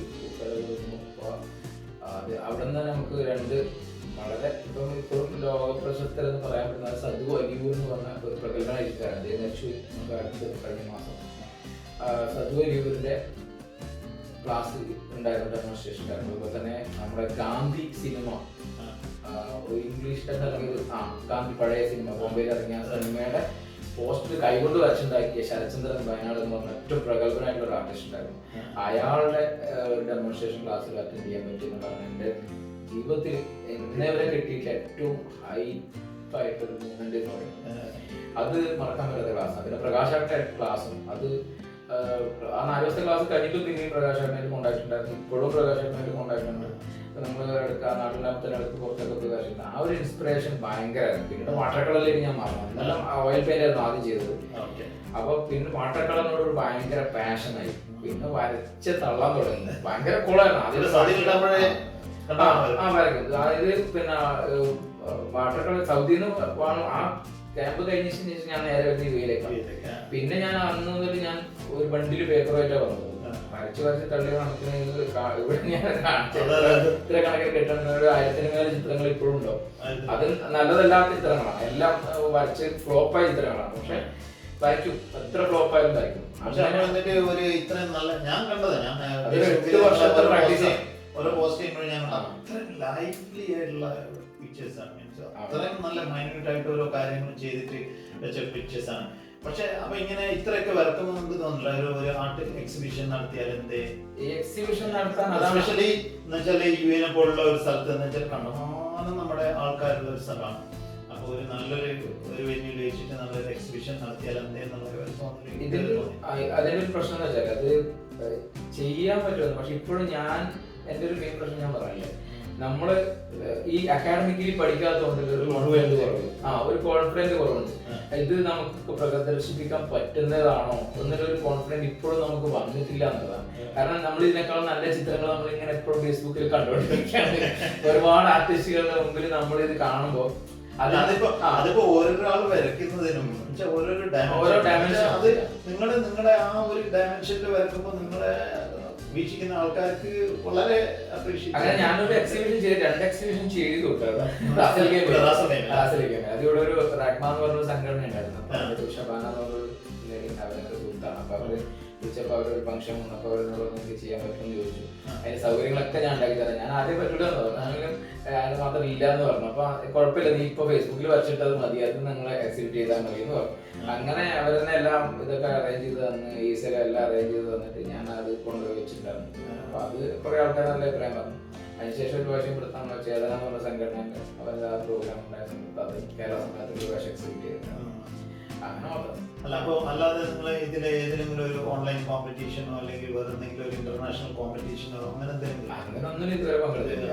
ഈ പറഞ്ഞ പോലെ നിങ്ങൾ ആ ഒരു കോൺഫിഡൻസ് ഇല്ലയോ എന്നുള്ള ആ ഒരു തോന്നലുണ്ടായിരിക്കും.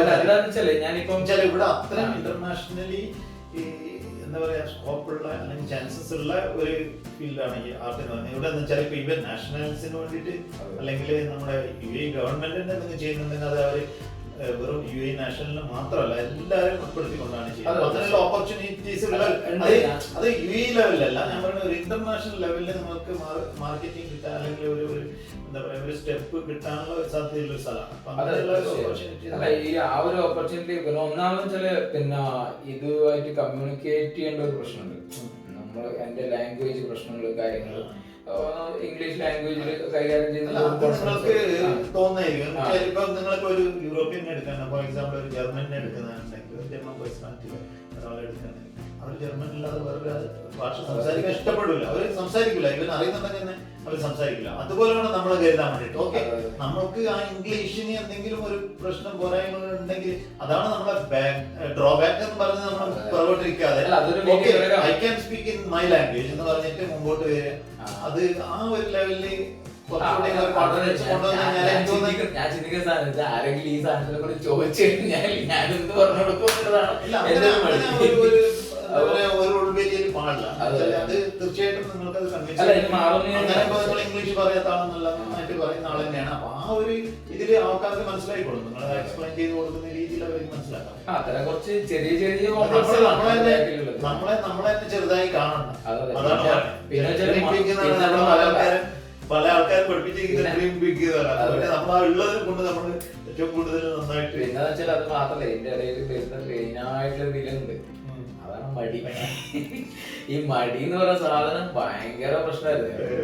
എന്ത് എഴുതാനും പറ്റുന്നില്ല, ഇപ്പം ഭയങ്കരമായ മടി കയറിയിട്ടുണ്ട്. ആ മടി എന്ന് വെച്ചാല് പിന്നെ 1.5 വർഷം വീട്ടിൽ വെറുതെ ഉണ്ടായതാകാം, എന്തുകൊണ്ടാന്നല്ല, ഭയങ്കരമായിട്ട് മടിയുണ്ട്. ആ മടി എന്തെങ്കിലും ചെയ്യാൻ പോകുമ്പോഴായിരിക്കും, ഞാനിപ്പോ ബ്ലോഗ് ചെയ്യുന്നുണ്ടായാലും ബ്ലോഗിങ് ചെയ്യുമ്പോഴായാലും അവിടെ പോകണം, ഷൂട്ട് ചെയ്യണമല്ലോ എന്നൊക്കെ വെച്ചിട്ട് മടിയോട് കൂടിയാണ് ഇപ്പോഴും പോകുന്നത്. അത് ഭയങ്കരമായിട്ടുണ്ട്. അത് മാറാനുള്ള ഒരു മരുന്ന് എന്തെങ്കിലും കണ്ടുപിടിക്കേണ്ടിയിരിക്കുന്നത്. അല്ല, അത് നമ്മൾ കുറച്ചുകൂടിയും ഒരു അതില് ഡെഡിക്കേഷൻ, അത് പറഞ്ഞ പോലെ നിങ്ങൾക്ക് വേറെ എന്തെങ്കിലും പ്രശ്നമല്ല, ഞാൻ വേറെ എന്തെങ്കിലും നിങ്ങളുടെ ഒരു സൈഡിൽ വേറെ എന്തെങ്കിലും നിങ്ങളെ എഫക്ട് ചെയ്യുന്നുണ്ടോ, അല്ലെങ്കിൽ നിങ്ങൾ അത് എന്താ പറയാ, അതിങ്ങനെ പിടിച്ചു കഴിക്കുന്നത്, അതുകൊണ്ടായിരിക്കാം. അതിനെ മാറുന്ന വിചാരിക്കാം. അതെ, ആ ഒരു കോൺഫിഡൻസിൽ തന്നെ നമ്മളുണ്ടെങ്കിൽ നമുക്ക് ഏത് തടസ്സങ്ങൾ വന്നു കഴിഞ്ഞാലും നമുക്ക് മുമ്പോട്ട് പോകാൻ പറ്റുന്നതാണ് എന്റെ ഒരു വിശ്വാസം. പിന്നെ ഇത് കൂടാതെ പിന്നെ ഫ്ലൂട്ട് വായിക്കും ഞാൻ കണ്ടിട്ടുണ്ട്, ഞാൻ ഫേസ്ബുക്കിൽ ഞാൻ കണ്ടിട്ടുണ്ട്, വളരെ നന്നായിട്ട് ഫ്ലൂട്ട് വായിക്കുന്നുണ്ട്. പിന്നെ അതുപോലെ തന്നെ കവിത ചൊല്ലുന്നുണ്ട് വളരെ നന്നായിട്ട്. ഒരു 4 വരി കവിത ചൊല്ലിക്കൂടെ? കവിത ചൊല്ലാം.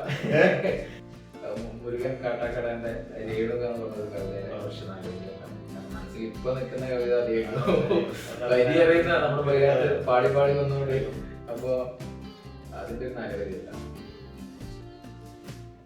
രേണുകേ നീരാഗരേണു കിനാവിന്റെ നീലക്കടമ്പിൻ പരാഗരേണു പിരിയുമ്പോഴേതോ നനഞ്ഞ കൊമ്പിൽ നിന്നും നിലതെറ്റി വീണ 2 ഇലകൾ നമ്മൾ.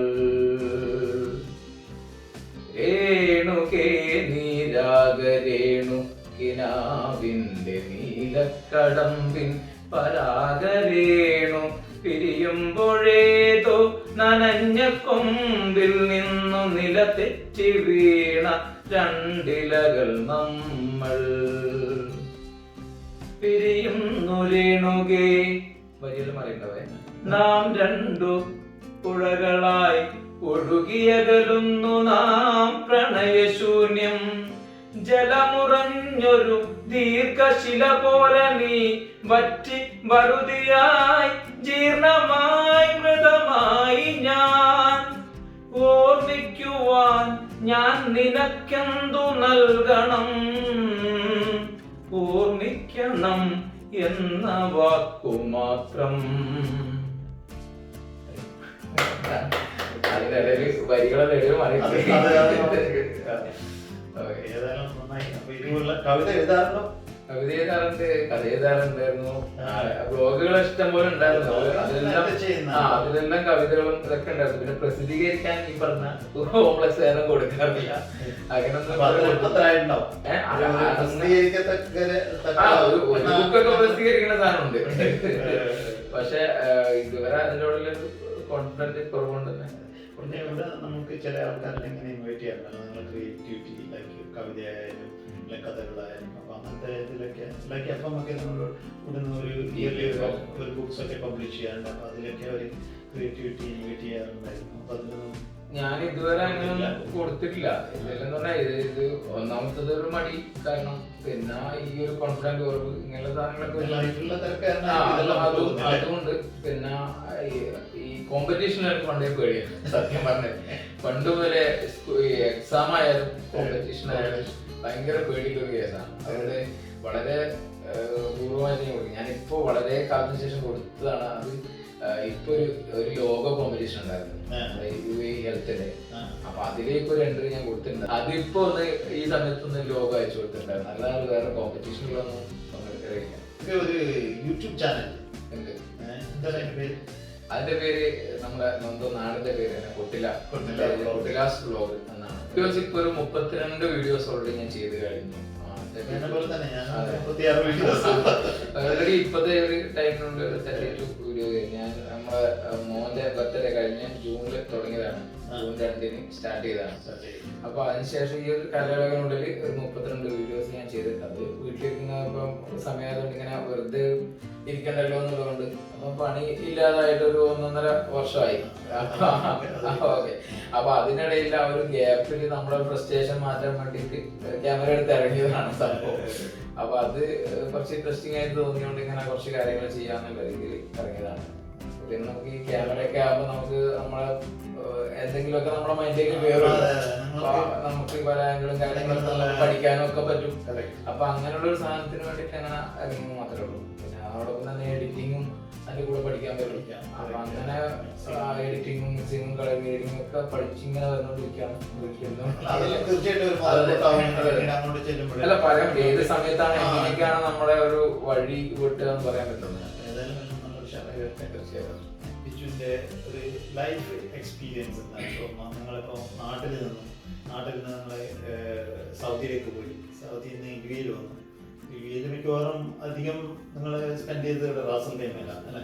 അപ്പൊ നിങ്ങളെ ഇപ്പോ ഇവിടെയുള്ള ഗൾഫ് ലൈഫുമായിട്ട് കമ്പയർ ചെയ്യുമ്പോൾ, നിങ്ങൾക്ക് നാട്ടിലെ ലൈഫും ഇവിടുത്തെ ലൈഫുമായിട്ട് കമ്പയർ ചെയ്യുമ്പോൾ പിന്നെ ഇവിടുത്തെ ചുറ്റുപാടും കാര്യങ്ങളെല്ലാം പറയാണെങ്കിൽ എന്താണ് നിങ്ങളുടെ അഭിപ്രായം? ഇവിടെ അത് ഒരു വലിയ, എനിക്ക് തോന്നുന്നത് വലിയ വിഷയമാണ്. നാട് പ്രവാസി എന്ന് പറയുന്നത് ഒരു വലിയ വിഷയമാണ്. കാരണം നമ്മളിപ്പോ നാട്ടിൽ ആർക്കും അറിയില്ല. കാരണം ടോട്ടലി 13 വർഷം എന്ന് പറയുന്നത്, ആ ഒരു 13 വർഷത്തിനിടയിൽ നമ്മൾ കണ്ട ചെറിയ കുട്ടികളെല്ലാം വലുതായി അല്ലെ? നമ്മുടെ പഴയ ആൾക്കാർ മാത്രമേ നമ്മൾ അറിയുന്ന ആളുകൾ. അപ്പൊ ബാക്കിയുള്ള കുട്ടികളൊന്നും നമ്മൾ അറിയാത്ത ആളുകൾ.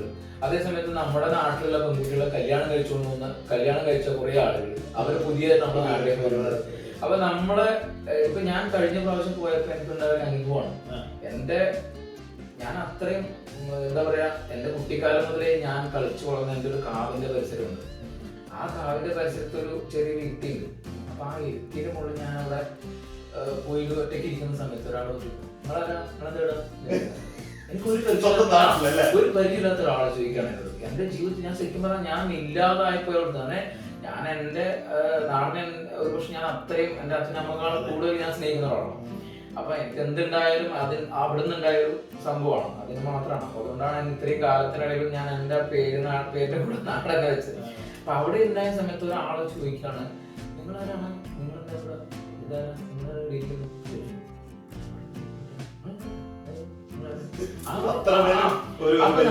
പരിചയമില്ലാത്ത ഒരാളാണ്. അപ്പൊ അവിടെ നാട്ടിൽ കല്യാണം കഴിച്ചിട്ട് വേറെ നാട്ടിൽ കല്യാണം കഴിച്ചിട്ട് അവിടെ താമസിക്കുന്ന ഒരാളാണ്. അപ്പൊ അയാൾക്ക് എന്നെ അറിയത്തില്ല. അപ്പൊ നമ്മള് ആ ഒരു അന്യനായി പോയ പോലെ ഒരു ഫീല് ഭയങ്കര. ഞാൻ അന്ന് സത്യം പറഞ്ഞാൽ കിടന്നിട്ട് എനിക്ക് ഉറക്കം വന്നില്ല. അപ്പൊ അതൊരു വലിയ ഘടകമാണ്. കാരണം ഇപ്പൊ ഞാൻ 2 വർഷത്തിന് മേലെ നാട്ടിലേക്ക് പോയിട്ടാണ്. ഞാനിപ്പോ റാസൽ ക്യാമ്പിലായിട്ട് 9ാമത്തെ വർഷമാകുന്നു. അപ്പൊ ഇവിടുത്തെ ജീവിതവും ചുറ്റുപാടുകളും നമ്മൾ ഒരുപാട് അനുഭവങ്ങളാണ് നമ്മളെ പഠിപ്പിക്കുന്നത്. അതൊരു കാരണം നമ്മുടെ നാടിന് എത്ര കഴിഞ്ഞാലും നമുക്ക് നാടിനെ മറക്കാൻ പറ്റുമെങ്കിലും നാട് പടിപടിയായി, അതാരും കുറ്റമൊന്നുമല്ല, പടിപടിയായി നമ്മളെ മറന്നു തുടങ്ങുന്നുണ്ട്. അപ്പൊ ഇപ്പോഴും പലരും ഇപ്പൊ സുഹൃത്തുക്കളായാലും പലരായാലും അത് മാത്രമല്ല, നമ്മളെ പണ്ടുള്ള ഒരു ജീവിതത്തിൽ നമ്മള് ജീവിച്ചു വളർന്ന ഒരു ജീവിത രീതിയല്ല നാട്ടില്. അതിന്റെ ആ ഒരു ചുറ്റുപാടും കൾച്ചറും എല്ലാം മാറി. പണ്ട് നമ്മൾ ആലോചിക്കും എത്ര ബോണ്ടിങ്, നമ്മുടെ ഗ്രാമങ്ങളിലൊക്കെ നമ്മൾ താമസിക്കും, എത്ര നല്ല ബോണ്ടിങ്ങിലാണ്. ഇപ്പൊ ഭയങ്കര ഫാസ്റ്റായി ആളുകള്, പിന്നെ ഒതുങ്ങി എല്ലാം ഒരു ന്യൂക്ലിയർ ഫാമിലി പിന്നെ ആർക്കും വെറുതെ ഇരിക്കാൻ സമയമില്ല. അതാണ് അതിന്റെ പ്രധാനപ്പെട്ടത്. നമ്മൾ ആലോചിക്കാനോ നമ്മളെ കുറിച്ച് ഓർക്കാനോ അതിന് മാത്രമേ സമയം. അത് ആരും കുറ്റമല്ല. അപ്പൊ അങ്ങനെ ആരും കുറ്റപ്പെടുത്താനോ നമുക്ക് പറ്റില്ല. പലപ്പോഴും ഞാൻ തന്നെ ഇപ്പൊ നാട്ടിലേക്ക് ഞാൻ ആരെയും വിളിക്കാറില്ല. നാട്ടിലേക്ക് വളരെ അച്ഛനമ്മ വളരെ അപൂർവം വേറെ കേസുകളിൽ മാത്രമേ ഞാൻ വിളിക്കാറുള്ളൂ. ബാക്കി വെച്ചാല് കാര്യങ്ങളൊക്കെ ഇപ്പൊ വാട്സപ്പ് കാര്യങ്ങളിലൂടെ അറിയുന്നുള്ളൂ. എന്താ വെച്ചാല് നമ്മള് ഒരു ദിവസം വിളിച്ചില്ലെങ്കിൽ പറയുന്നത് എന്താ വിഷമായിപ്പോ എന്ന് ചോദിക്കണ്ടെന്നുള്ളത് കൊണ്ട് പിന്നെ ഒരു കുറെ കാലങ്ങളായിട്ട് ആരും അതിപ്പം വിളിക്കാറില്ല. പിന്നെ നമ്മുടെ നാട്ടിലെ ഒരാളെ പറ്റിയിട്ട് പറഞ്ഞു കഴിഞ്ഞാൽ നമുക്കറിയാം. ഇപ്പോഴത്തെ കാലത്ത് അങ്ങനെയല്ല. ഇപ്പോഴത്തെ കാലത്ത് അടുത്ത വീട്ടുകാരാണ്, 2 വീട്ട് അപ്പം അവരാരാണെന്ന് ചോദിച്ചു കഴിഞ്ഞാൽ അറിയാത്ത ഒരു അവസ്ഥയാണ് നമ്മുടെ നാട്ടില്. പിന്നെ പലരും പല എൻഗേജ്മെന്റിലും ഉൾപ്പെട്ടതുകൊണ്ടായിരിക്കാം. എന്നാലും ആ ഒരു ഫീലിംഗ് നമുക്ക് വരുന്നുണ്ട്. നമ്മൾ ഇവിടെയുള്ള ഈ പ്രവാസ ജീവിതം പോലെ തന്നെയാണ് ഇപ്പൊ നാട്ടിൽ പോയി കഴിഞ്ഞാൽ. അല്ല ഇപ്പൊ വെച്ചാല് നാട്ടിലെ ഒരു കൾച്ചറിൽ തന്നെ ഇപ്പം ഭയങ്കര കോസ്റ്റ്ലി ആയി. നമ്മൾ ജീവിത നിലവാരം ഭയങ്കര കോസ്റ്റ്ലി ആയി. അതെന്ന് വെച്ചാല് ഇവിടുത്തെ അതേ രീതിയിൽ തന്നെ അവിടേക്കും വന്നു. കാരണം അവിടെ ഇപ്പൊ ആൾക്കാർക്ക് ഒരു ദിവസം പണിയെടുത്തില്ലെങ്കിൽ ജീവിക്കാൻ പറ്റാത്ത അവസ്ഥയായി. എല്ലാത്തിനും ഭയങ്കര വിലയുണ്ട്, കാര്യങ്ങളുണ്ട്. എല്ലാം ഒരു ദിവസം വെറുതെ പണിയെടുക്കണമെങ്കിൽ കൂടി 1000 രൂപ വേണം ഒരു ദിവസം എന്നുള്ള കണ്ടീഷനിലേക്ക് മാറി. അപ്പൊ അങ്ങനെ വന്നപ്പോ തന്നെ എല്ലാവരും ബിസിയാണ്. അവരാരും കുറ്റം പറഞ്ഞിട്ട് കാര്യമില്ല, ആരും നമുക്ക് അങ്ങോട്ടും ഇങ്ങോട്ടും കുറ്റപ്പെടുത്താൻ പറ്റില്ല. അതിന് മാത്രം അടയാളപ്പെടുത്തിയുള്ള നമ്മുടെ നാട്ടിൽ ഉണ്ടാക്കി വെച്ചിട്ടില്ല. നമ്മളെല്ലാ ദിവസവും ഓർമ്മിക്കണമെങ്കിൽ അതിന് മാത്രം ഒരു നാട്ടിൽ എന്തെങ്കിലും നമ്മൾ ഉണ്ടാക്കി വെച്ചിട്ടുണ്ടെങ്കിൽ നമ്മളെ എല്ലാ സമയത്തും എല്ലാവരും ഓർക്കുള്ളൂ. അങ്ങനെയുള്ള ആൾ പോലും ഓർക്കുന്നില്ല. അപ്പൊ പിന്നെ നമ്മളെ ചിന്തിക്കേണ്ടതില്ല. പക്ഷെ എന്നാലും നമ്മുടെ ഉള്ളിൽ ഇപ്പൊ നമ്മളറിയാലോ, നമുക്കൊരു നാട്ടുകാരൻ അല്ലെങ്കിൽ നമ്മുടെ നാട് നമ്മുടെ ഉള്ളിൽ കൊണ്ട് കിടക്കുന്നുണ്ട്. നമുക്ക് തോന്നുന്ന കുറച്ച് ഫീലിങ്സുകൾ മാത്രം അത് പറഞ്ഞു തരും. അതല്ലാതെ നമ്മളെ ഗൾഫിലുള്ള ജീവിതത്തെ പറ്റിയിട്ട് എന്താണ് പറയാനുള്ളത്? ഇവിടുത്തെ ജീവിതത്തിൽ ഞാനിപ്പോ പറഞ്ഞു, എനിക്ക് കുറെ നല്ല അനുഭവങ്ങളും കുറെ മോശം അനുഭവങ്ങളുമായിട്ടാണ് ഇങ്ങനെ പോയിക്കൊണ്ടിരിക്കുന്നത്. കാരണം ഞാൻ പറഞ്ഞേ ഈ ഒരു കോവിഡ് അല്ല, ഞാൻ റാസൽഖൈമ സിമെന്റ് കമ്പനിയിലായിരുന്നു വർക്ക് ചെയ്തത്. അപ്പോൾ ഒരു 9 വർഷത്തോളായിട്ട് സിമെന്റ് കമ്പനിയിലായിരുന്നു. അപ്പൊ എനിക്ക് പിന്നെ ശാരീരികമായിട്ട് കുറച്ച് പ്രശ്നങ്ങളുണ്ടായിരുന്നു സിമെന്റ് കമ്പനിയായിട്ടുമായി ബന്ധപ്പെട്ടിട്ടുള്ള. അപ്പൊ അങ്ങനെ ഞാൻ റിസൈൻ ചെയ്തു. അങ്ങനെ റിസൈൻ ചെയ്തിട്ടാണ് കമ്പനി ഓൾമോസ്റ്റ് ഡൗൺ ആയിക്കൊണ്ടിരിക്കുകയാണ്. അപ്പൊ അങ്ങനെ സാലറി ഒക്കെ കുറച്ചു. പിന്നെ അങ്ങനെ ആ സമയത്ത് ഞാൻ റിസൈൻ ചെയ്ത് ഞാൻ ഡിസൈനിങ് എനിക്ക് അറിയുന്നതുകൊണ്ട് തന്നെ ഞാൻ അതിന്റെ പാരലായിട്ട് ഫ്രീലാൻഡായിട്ട് ചെയ്തുകൊണ്ടിരിക്കുന്നത് ഗ്രാഫിക് ഡിസൈനിങ്. അങ്ങനെ അത് ആ ഫീൽഡിലോട്ട് മാറാം എന്ന് കരുതിയിട്ട് പിന്നെ എല്ലാ രീതിയിലും ചെയ്തുകൊണ്ടിരിക്കുന്ന സമയത്താണ് അങ്ങനെ എനിക്കിവിടെ ഒരു കമ്പനിയിൽ, ഫേമസ് ആയിട്ടൊരു മെഡിസിൻ കമ്പനിയിൽ എനിക്ക് ഇന്റർവ്യൂ എല്ലാം കഴിഞ്ഞ് ഓൾമോസ്റ്റ് ജോബ് ഓക്കെ പറഞ്ഞതാണ്. ആ സമയത്താണ് കൊറോണ വന്ന് എല്ലാം ബ്ലോക്ക് ചെയ്തത്. അവിടെ തന്നെ 100 പേർക്ക് കൊറോണ വന്നു, കോവിഡ് വന്നു. അപ്പൊ അങ്ങനെ അവരെല്ലാം ബ്ലോക്ക് ചെയ്തു. പിന്നെ അങ്ങോട്ട് ഒരു വർഷത്തോളം ഒന്നും ചെയ്യാൻ പറ്റാതെ 1 വർഷം 2 മാസമായിരുന്നു ജോലി ഇല്ലാതെ. ഇപ്പൊ ഞാൻ ജസ്റ്റ് 2 ദിവസം മുന്നേ ജോലിക്ക് സ്റ്റാർട്ട് ചെയ്ത് തുടങ്ങിയിട്ട് ചെറിയ കമ്പനിയിൽ സ്റ്റാർട്ട് ചെയ്ത് തുടങ്ങി. അപ്പൊ അത്രയാണ് ജോലിയുടെ കാര്യങ്ങൾ. അതിന്റെ ഇടയിൽ ഒരുപാട് അനുഭവിക്കേണ്ട ഒരുപാട് ബുദ്ധിമുട്ടുകളും പ്രശ്നങ്ങളൊക്കെ ഉണ്ടായിരുന്നു.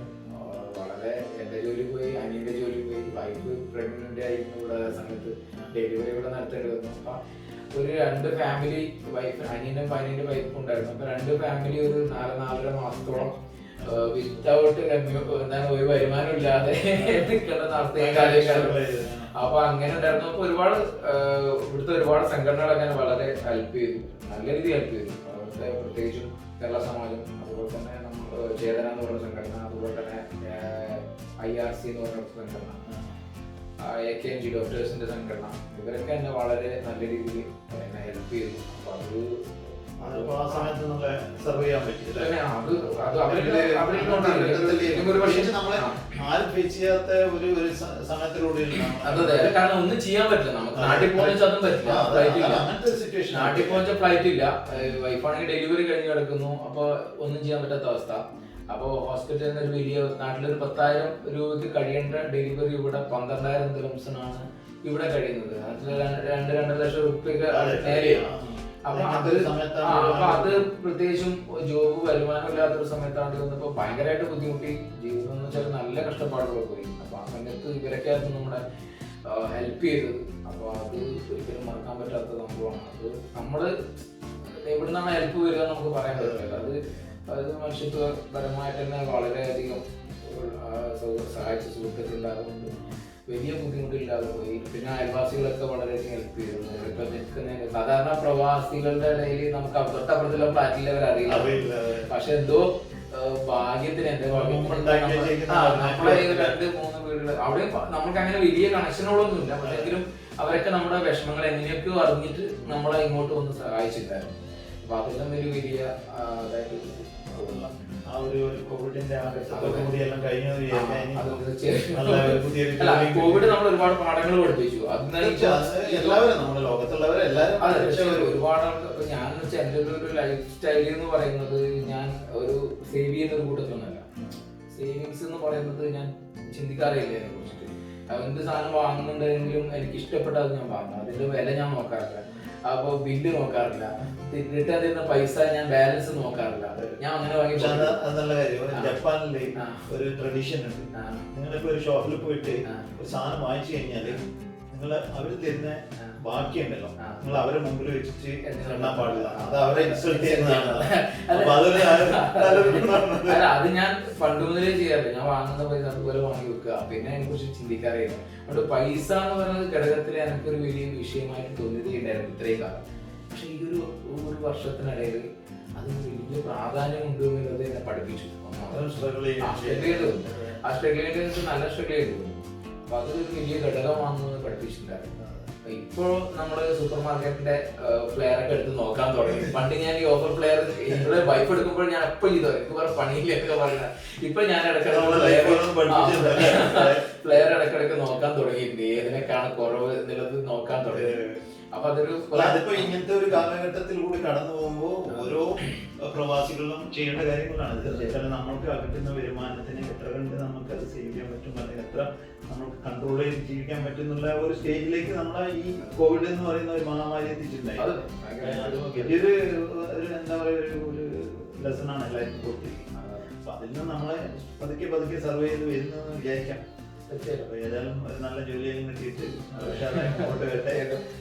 ഒരു നല്ലൊരു ബിഗ് സ്ക്രീനിൽ ഒരു നല്ലൊരു മൂവി എടുക്കാൻ ഷോർട്ട് ഫിലിം എന്നുള്ള ആ ഒരു റേഞ്ച്, അല്ലെങ്കിൽ ചെറിയ ഫിലിം എന്നുള്ള ആ റേഞ്ച്, ഡോക്യുമെന്ററി അല്ലെങ്കിൽ വേറൊരു ചെറിയ ഫിലിം എന്നുള്ള മീഡിയം ഫിലിം എന്നുള്ള ഏറ്റവും നല്ല ഒരു എല്ലാവരുടെയും ഒരു അൾട്ടിമേറ്റ് സ്വപ്നം എന്ന് പറയുന്നത് സിനിമയാണ്.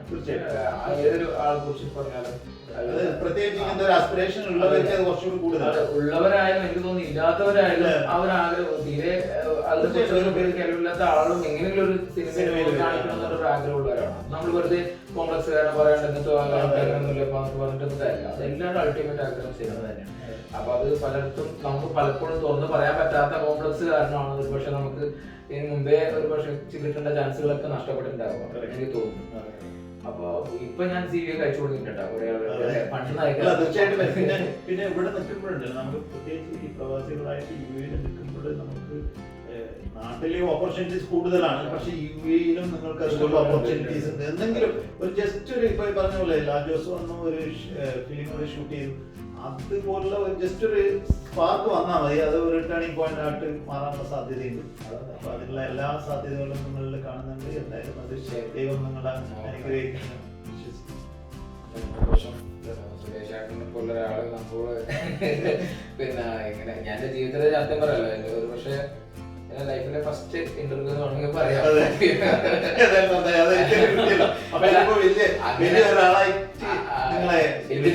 ഇപ്പൊ നിങ്ങൾ പറയുമ്പോഴാണ് നമ്മളെ ഇങ്ങനെ കാണോ എന്നുള്ളൊരു ചോദ്യം ഞാൻ പറയണ. എനിക്ക് നിങ്ങളെ ഈ ഒരു സ്റ്റെപ്പ് കടന്ന് ഒരു ബിഗ് സ്ക്രീനിലൊക്കെ പോയി ഒരു അവാർഡൊക്കെ വാങ്ങിച്ചിട്ടാകുമ്പോൾ അവിടെയും പറയും ഞാൻ ഇങ്ങനെ ഒരു ഫസ്റ്റ് ഇന്റർവ്യൂ കൊടുത്ത സുരേഷിനാണ്. എനിക്ക് ഏറ്റവും കൂടുതൽ നിങ്ങൾ പറയുമ്പോൾ ഞാൻ ചോദിച്ചത് എന്നെയാണോ ഞാൻ ചോദിച്ചതാണ്. അപ്പൊ അത് എനിക്കൊരു വലിയൊരു ഷോക്കിംഗ് തന്നെയായിരുന്നു. കാരണം എന്നെ കുറിച്ച് ഇന്റർവ്യൂ ചെയ്യാന്ന് പറയുന്നത് തന്നെ എനിക്കൊരു വലിയ ഷോക്കിംഗ് ആണ്. നമുക്ക് എന്ന് വെച്ചാൽ നമ്മുടെ ചുറ്റുവട്ടത്തുള്ള ആൾക്കാരെ അവരുടെ കഴിവുകൾ കണ്ട് വളർന്ന ആൾക്കാരാണ്. അപ്പൊ നമുക്ക് മനസ്സിലാക്കാൻ പറ്റും അവരുടെ ഉള്ള പൊട്ടൻഷ്യല്. അവര് എന്താ പറയാ, നിങ്ങൾ പറഞ്ഞ പോലെ ഒതുങ്ങി നിൽക്കുന്ന പോലെ തോന്നുന്നു. നമുക്ക് അത് കണ്ടിട്ടാണ് നമുക്ക് അതിശയം, വളരെ അതിശയമായിട്ട് തോന്നുന്നു. നിങ്ങൾ വരച്ച ഓരോ വരകളും നിങ്ങളുടെ ക്രിയേറ്റിവിറ്റിയും കാര്യങ്ങളൊക്കെ അത് മൾട്ടി ടാലന്റഡ് എന്ന് തന്നെ പറയാം. എത്ര ഡിഫറെന്റ് ഫീൽഡിലുള്ള ആ ഒരു ടാലൻസ് ഉണ്ടല്ലോ, അത് എല്ലാവർക്കും ഒന്നും കിട്ടണമെന്നില്ല. ഇപ്പൊ എല്ലാവർക്കും ഏതെങ്കിലും ഒന്ന് ഒരു പാട്ട് പാടുന്നവരുണ്ടാവും, അവർക്ക് അതിനപ്പുറം ഒന്നും അറിയില്ല, അല്ലെങ്കിൽ വേറെ ഇതിനിപ്പുറം അറിയില്ല. പക്ഷെ നമ്മളെ സംബന്ധിച്ചിടത്തോളം ഒരു 5, 6, 7 ഫീൽഡിൽ നമ്മൾ എന്താ പറയുക കളക്കി പിടിച്ചതാണ്. നമ്മൾ പച്ച മലയാളത്തിൽ പറയുകയാണെങ്കിൽ ആ ഒരു ലെവലിലാണ്. അപ്പൊ അത് കുറച്ചുകൂടി ഒന്ന് പൊടിതട്ടി എടുത്ത് എനിക്ക് കുറച്ചുകൂടി അതിനൊരു കമ്മിറ്റ്മെന്റ് കൊടുക്കാന്നുണ്ടെങ്കിൽ തീർച്ചയായിട്ടും നിങ്ങൾക്ക് നല്ല തരത്തിലേക്ക് എത്താൻ പറ്റുന്നുണ്ട്. വാട്ടർ കളർ എന്ന് പറയുന്നത് ഒരു ചെറിയൊരു പെയിന്റിങ് ഉണ്ടെങ്കിൽ നമുക്ക് അത് ലൈവായിട്ട് ഒന്ന് കാണാൻ ചെയ്യാം. പെട്ടെന്ന് ഇനി നമുക്ക് ലൈവായിട്ട് നമ്മളെ ബിജു ഒരു ചിത്രം വരക്കുന്നത് കാണാം. വാട്ടർ കളറിലല്ലേ? Water colour. ഓക്കെ, ഭയങ്കര ഫാസ്റ്റിലായിട്ട് നമുക്കൊരു ചിത്രം വരക്കാം. ആയിക്കോട്ടെ, പെട്ടെന്ന് ചെയ്യാൻ പറ്റേ.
ഇപ്പൊ ഇവിടെ വെച്ച് ബിജു ലൈവായിട്ട് വരച്ചൊരു പിക്ചറാണ് എനിക്ക് കോംപ്ലിമെന്റ് ആയിട്ട് തന്നിരിക്കുന്നത്.